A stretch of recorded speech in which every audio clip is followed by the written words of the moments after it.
Hey everybody, Mark Johnson here, back again with a new movie review. I know it's been a while, I know it's been quite too long, but I'm back, baby, I'm back. So, the film I'm reviewing today is The King. It's a 2019 film release through Netflix and in select theaters. It is directed by David Mitchell, written by David Mitchell and Joel Edgerton. Hal, the wayward prince and heir to the English throne, is crowned King Henry V after his tyrannical father dies. Now the young king must navigate palace politics, the war his father left behind, and the emotional strings of his past life. So in this story, as it kind of gives you a little preview, we are following the character Hal, which is heir to the throne, the first heir. And he lives life as a peasant. He doesn't follow any palace rules or anything like that. He just kind of, spends his day drinking and womanizing and starts it all over the next day. His sidekick, or his right-hand man, is Flagstaff. And Flagstaff is played by Joel Edgerton, and Hal is played by Timothy Chalamet. The king, at this time, he is on his way out. He's ill and looks like he will be dying pretty soon. And so as the film starts, we kind of are introduced to both of these sides, but we find that the king wants to possibly reconcile, probably just lay down his decree for who will be king after he dies, but it's kind of unsure, but he reaches out to his son to come to the palace. As the two interact, we see Hal is very indignant. He wants nothing to do with the king, his father, or the kingdom and being king. And so in that case, or in that sense, the king, Henry IV, has no other choice. And he decrees that Hal's younger brother will be king when he dies. The king himself doesn't really like this decision, because he feels that the younger son is weak and that he doesn't have really the mind for this type of business. And so as Hal leaves the king and the kingdom at that point, the younger son is thrust into battle, and to lead the warriors against this other enemy. When Hal hears about this, he shows up on the battlefield to the surprise of everyone.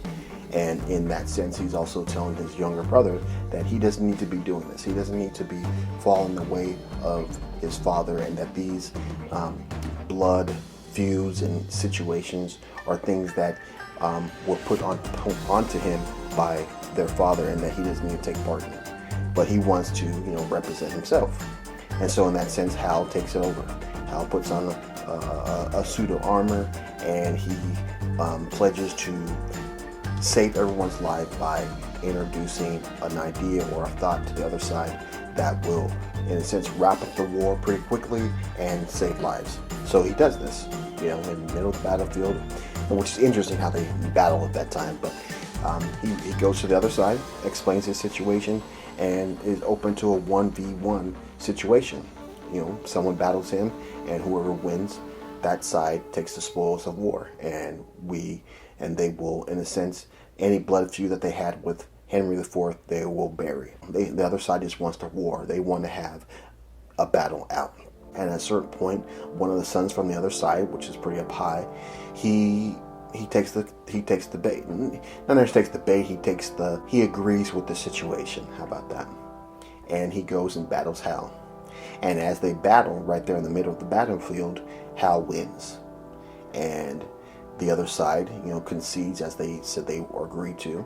And then the younger brother of Hal is upset because now everyone's going to be talking about how he was upstaged by his brother when it was him to be king, and this was a battle for him.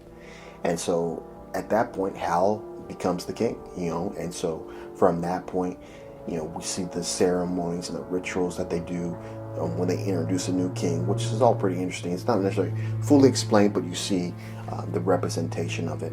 And one of these is a gift ceremony where they have for dinner, and then nobles and people from the royalty in that kingdom come and dine with the king. And the king gives his gifts to the people that he he wants, and one of the gifts happens to be a ball, which is, in a sense, leads to the other parts of the film, because one of his advisors, his new advisors, Hal's new advisors as king, tells him that that ball is a symbol of disrespect from France. This ball, Hal questions, how can that be? It's just a ball. But he doesn't, again, he's young. Number two, he's young and he doesn't really have the experience of a knowledge man of what it takes to be a king. He didn't follow in his father's footsteps, or he doesn't even want to follow in his father's footsteps, but he just kind of starts having to have these questions because he doesn't want to be like his father. And he sees all these people who are advising him and wonders if they could be actually telling him the truth. So at this point, he reaches back down to the peasants and reaches to his friend Flagstaff to become his own advisor, because of all the people in the palace, none of them he feels that he can trust 100%. And so as the story goes from here, we find out that there's a traitor afoot. They apprehend an assassin who was sent from France to kill the king. And Hal's a little twisted about this, because how could that be true? How do they know? So he's asking all these questions, and they're giving answers that don't necessarily add up. And so, in a sense, he goes along with the way his advisors inform him, and to start a war with France. And so they set out on ships to France and attacked the kingdom. And from there, the story just kind of builds up from there. There's more treachery, there's more deceit. I think another part that's really interesting is how they talk about their strategy for battle when it comes to battle at that time, medieval times, in the sense of, they're wearing a suit of armor, I'm sure those suit of armors are not light, and they're battling with swords. There's soldiers in full armor on horses as well.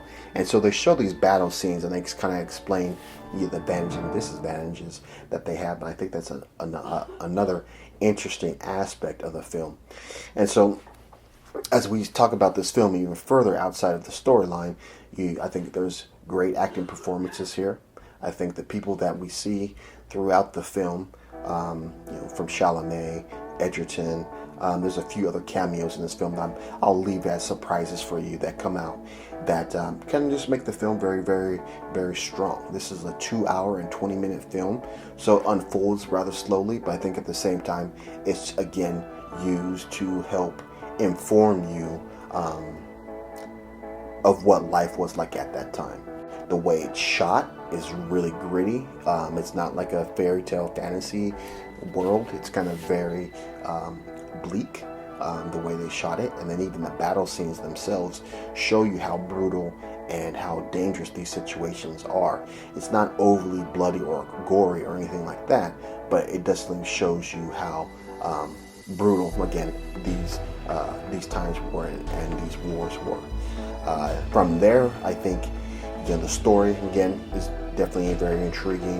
It unfolds in a way that keeps you glued throughout the film, and then way it unfolds finally is just kind of like, man, you know what I'm saying? So, for the film, The King, a 2019 film release through Netflix and in select theaters, directed by David Mitchell and written by David Mitchell and Joel Edgerton, I'm giving this film a 4. I thought this was a very strong film. This is definitely a film that, since I watched it the first time, I had thought about it, and then watched it actually a second time, and so it stuck with me. So I think that's kind of a film that I like, that is in the sense that it sticks with you, kind of makes you want to come back to it, and maybe a second or third time, and it just kind of linger with the story and just kind of weigh up, the treachery of the medieval times. So that has been my review for The King, a 2019 film release through Netflix. Hopefully you enjoyed this film review. If you did, make sure to give me a thumbs up. If you like what I'm doing or have been doing with these reviews, make sure to subscribe to the channel. And if you don't want to miss any of my upcoming film reviews or other content, make sure to ring that bell so you will be notified. So again, this has been my review for The King, a 2019 film release directed by David Mitchell. And like we always do this time, have a blessed day. I will see you on the flip side. Let's go.